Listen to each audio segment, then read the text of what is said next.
हंस कर जावे साहिब जी, सतगुरु संग घर जाए। सुरति शब्द में जोड़ते, ये भी कबीर साहब, सुरति शब्द में जोड़ते खुले गगन की वार, जगमग जगमग हो रहा सतपुरुष दरबार साहिब जी, सतपुरुष दरबार।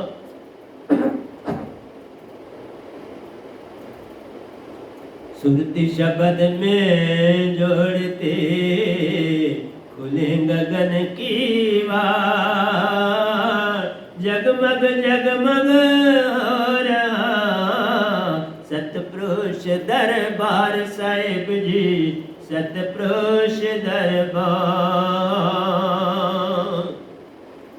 तो आज का हम आखिरी दोया रखेंगे, उसके बाद हम प्रवचन की दुनिया बता।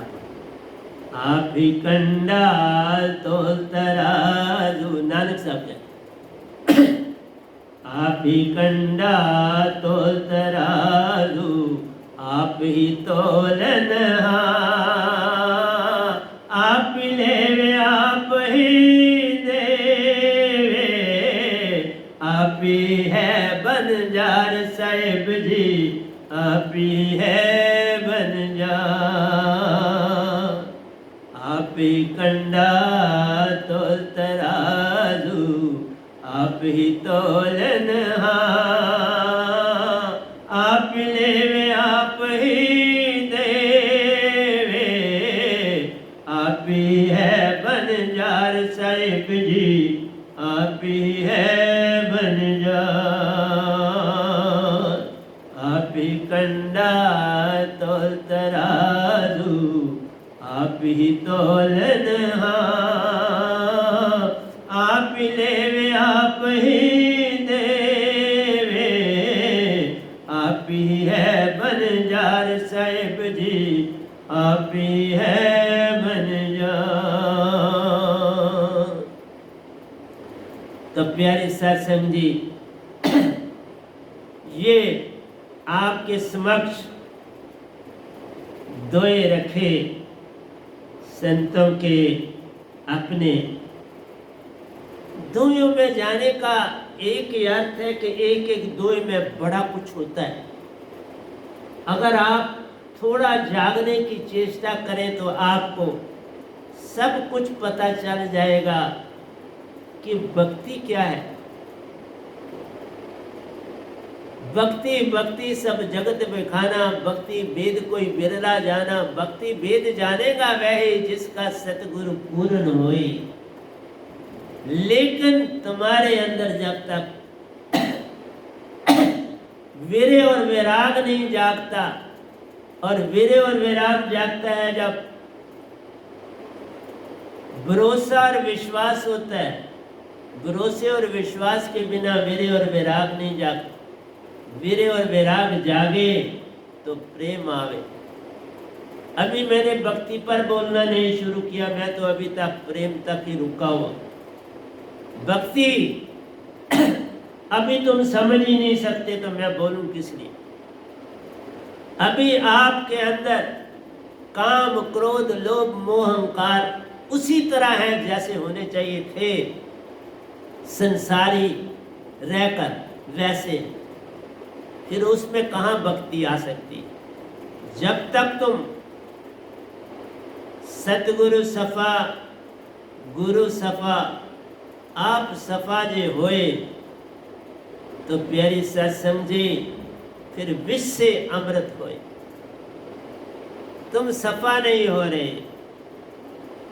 शायद मुझ में ही गलतियां होंगी कि आप सफा नहीं हो रहे, क्योंकि ये बड़ा विचित्र संसार है और कलयुग इस समय बड़ी ऊंचाइयों पर है। कलयुग शिखर पर है, इसके बाद और बढ़ता ही चला जाएगा। वापसी नहीं है इस कलयुग की। अब पार होना है मती होंदिया ओए अयाना।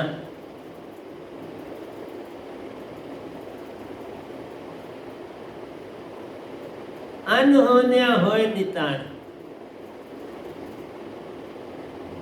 जब तुम्हारे पास बड़े गुण हो, बड़ा ज्ञान हो, वैभव हो, पैसा हो, दौलत हो, तो बस उस समय ऐसे बन के रहना है जैसे नन्हा फूल, नन्हा बच्चा। नन्हे बन के जो चले सब कुछ पावे वह, नन्हा होके जो चले सतगुरु भी संग और सतपुरुष भी संग संग रहते रहे। एक तरफ सतगुरु होते हैं खड़े, एक तरफ सतपुरुष होते हैं और पीछे निरंकार भगवान खड़े। कोई तुम्हारा दुश्मन नहीं, कोई तुम्हारा विरोधी नहीं है।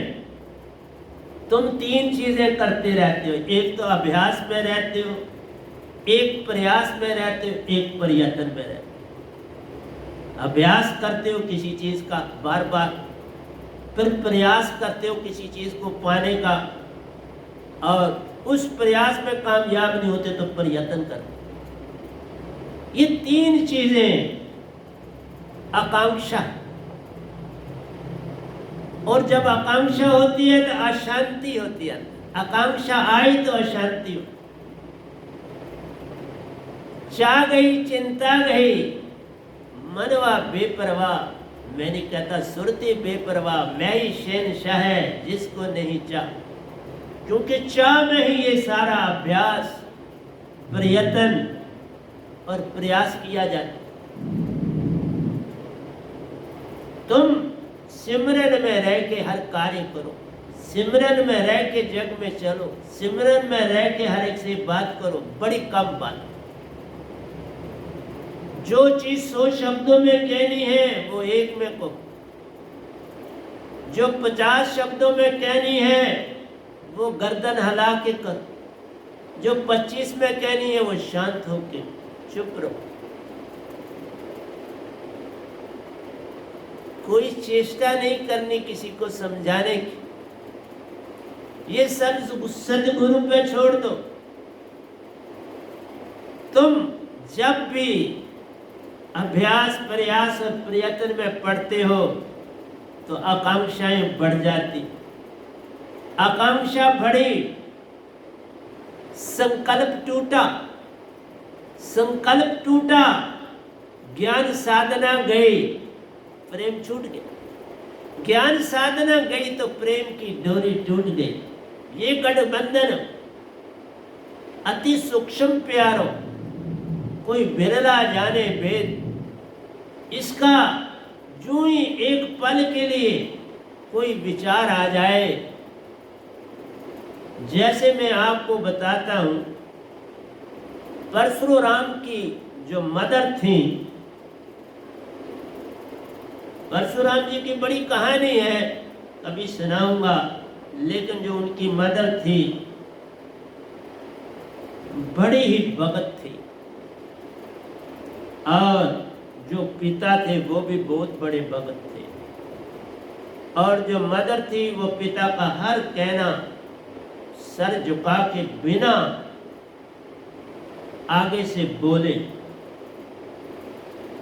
तुम्हारी जब वो स्थिति आ जाएगी कि तुम जिससे एक बात करो दूसरा कोई उत्तर ना दे, तो फिर समझना मैंने ठीक बात करी, वो मान ले। तुम्हारी एक बात कहती समझाना ना पड़े, जब समझाना है तो अभ्यास, प्रयास और प्रयत्न आ जाए।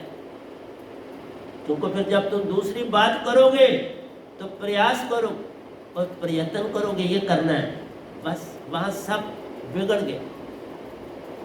तो परशुराम के पिता ने उनको एक घड़ा लाके दिया था, वो कच्चा घड़ा था, पक्का नहीं। वो भक्ति में जाती थी, नदी से पानी भरती थी, कुएं से पानी लाती थी, नहा शहा के दरिया से नहा लिया, कुएं से पानी लाया। तो एक बार कहते हैं कि जब वो सुबह पानी लेने के लिए गई तो कोई गंधर्व आकाश से, क्योंकि जो बड़े भगत होते हैं उनको गंधर्व दिखते हैं, बिल्कुल दिखते हैं। मैं भी जब निरंकार की भक्ति में था तो इनकी झलकें मिलती थी मुझको। तो गंधर्व बड़े सुंदर रूप के हैं, गंधर्व बड़े सुंदर संगीतकार आते हैं धरती पर, खाली जगह जो है वहाँ पर अपना नृत्य करते हैं, अपना संगीत बजाते हैं और फिर चले जाते। तो परशुराम की मदद पानी जो ही भर रही थी उसकी निगाह गंधर्व पर पड़ी, तो उसका विचार थोड़ा सा डोला, विचार जरा सा हिला। मीन जब विचार जरा हिला तो आपकी अपने अंदर की जो तान है वो टूट गई। तान टूटने के साथ ही अब घड़ा जो था वो फट गया, क्योंकि उसमें शक्ति थी। और जब उसकी तान शक्ति की टूटी, उस गंधर्व को देखती रही और वो चला गया। गंधर्व तो अपने उड़ रहा था, चला गया, लेकिन एक लकीर उसके अंदर छोड़ गया।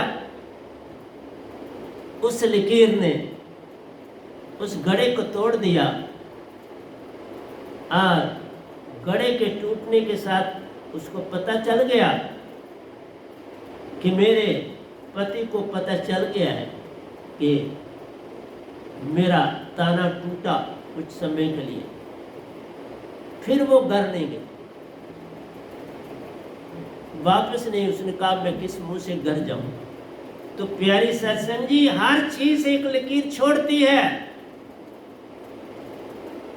उस लकीर से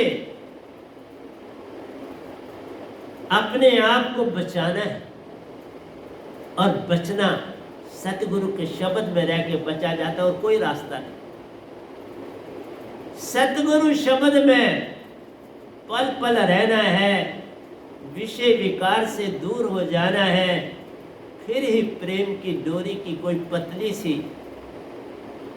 लकीर हाथ में आती है। जैसे मैंने कहा था कि एक कीड़े ने किस तरह से एक कैदी को, जो किले के अंदर ऊपर कैद था, उस छोटे से कीड़े ने अपनी पतली सी तार की सहायता से चढ़ के उसको बचाया। तो प्यारे सत्संग जी, मेरे प्रवचनों में जाना है, डीप जाओ, एक दो या समझ आए उसको अपने जीवन में उतारो, फिर दूसरा पढ़ो और उसको अपने जीवन में उतारो।